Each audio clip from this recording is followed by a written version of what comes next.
Salut, salut! Et oui, c'est toujours moi, Rebecca, pour le défi lecture de la Bible de l'aurore au crépuscule. Vous savez déjà, on lit la Bible de la Genèse à l'Apocalypse, 10 minutes chaque jour. Donc, rejoins-nous! Merci Seigneur parce que encore aujourd'hui, tu vas nous parler personnellement à chacun et bénis encore notre lecture du jour. Permets-nous de comprendre ce passage et bénis tous ceux qui sont avec moi dans ce défi au nom de Jésus. Amen. Alors, on continue. Donc, 2 Samuel 19, verset 24. Puis, se tournant vers Shimei, le roi lui déclara, « Tu ne mourras pas, je te le jure. » Méphibosheth, fils de Saül, vint aussi à la rencontre du roi. Il ne s'était ni lavé les pieds, ni taillé la barbe, ni nettoyé les vêtements depuis le jour où le roi était parti de Jérusalem jusqu'à celui où il revenait en paix. Lorsqu'il se rendit au-devant du roi à Jérusalem, celui-ci lui demanda, « Pourquoi n'es-tu pas venu avec moi, Méphibosheth ?» Il répondit, « Ô roi, mon seigneur, mon intendant m'a trompé, car ton serviteur s'était dit, je vais faire sceller mon ânesse, je la monterai, puisque ton serviteur est infirme, et je partirai avec le roi. Mais mon intendant a calomnié ton serviteur auprès de mon seigneur le roi. Heureusement, mon seigneur le roi est comme un ange de Dieu. Fais donc ce que tu jugeras bon, car tous les membres de la famille de mon grand-père Saül n'avaient rien d'autre à attendre de mon seigneur le roi que là. Malgré cela, tu as accueilli ton serviteur parmi ceux qui mangent à ta table. Quel droit aurais-je encore d'implorer d'autres faveurs de la part du roi? Le roi lui répondit, à quoi bon tant de paroles? Je décide que toi et Tsiba, vous partagerez les terres.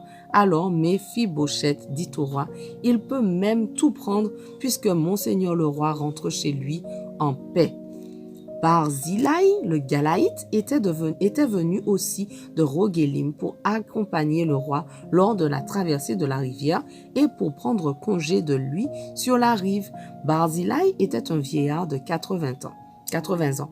C'est lui qui avait pourvu à l'entretien du roi pendant son séjour à Mahanaïm, car c'était un homme très riche. Le roi dit à Barzillai, « Viens, passe la rivière avec moi, je pourvoirai à tout ton entretien auprès de moi à Jérusalem. » Mais Barzillai répondit au roi, « Combien d'années me reste-t-il à vivre pour que j'aille avec le roi à Jérusalem? J'ai maintenant 80 ans et je ne suis plus capable de distinguer ce qui est bon de ce qui est mauvais. Ton serviteur ne peut même plus apprécier ce qu'il mange et ce qu'il boit, ni entendre la voix des chanteurs et des chanteuses. Alors pourquoi serait-il encore à charge à mon seigneur le roi? Ton serviteur traversera le Jourdain pour faire un petit bout de chemin avec le roi. D'ailleurs, je ne vois pas pourquoi le roi m'accorderait une telle récompense. Permets donc à ton serviteur de revenir chez lui pour que je meure dans ma ville, près de la tombe de mon père et de ma mère. Mais voici mon fils, ton serviteur, qui m'aime. Il peut accompagner mon seigneur le roi.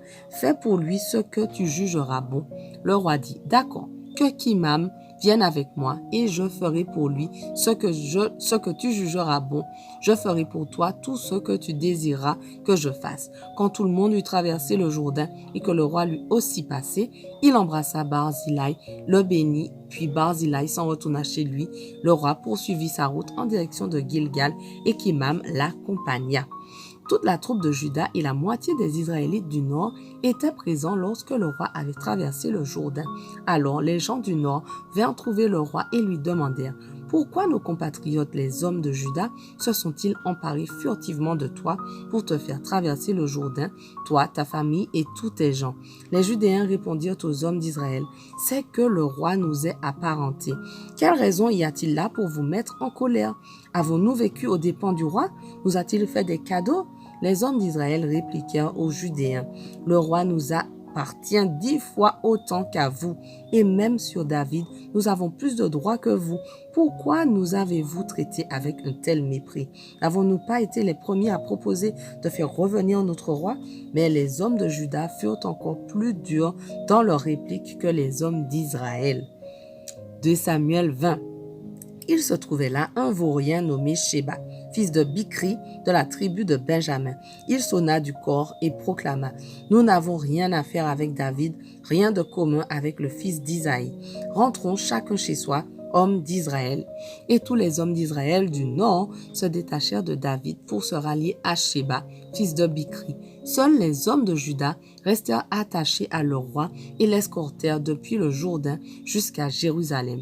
Dès son arrivée au palais, David fit chercher les 10 épouses de second rang qu'il avait laissées pour garder le palais et les installa dans une maison bien gardée.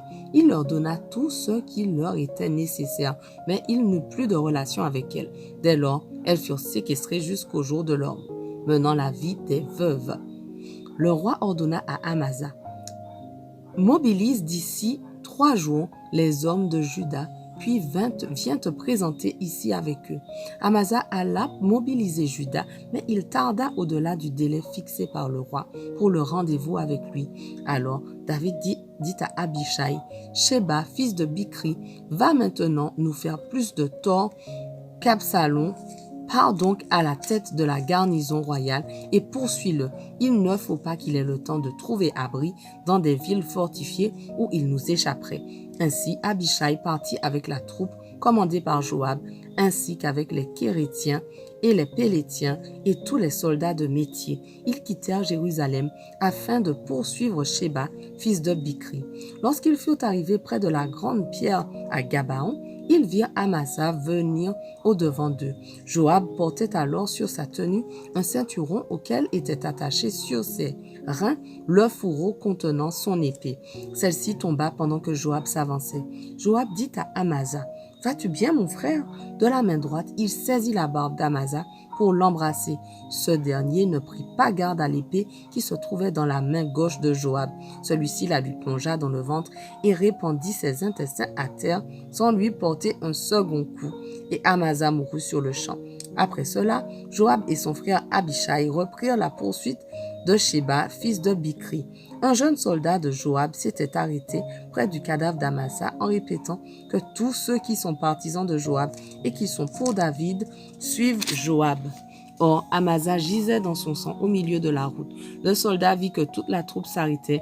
Alors, il ôta le corps d'Amasa du chemin en le tirant dans un champ et le couvrit d'une couverture.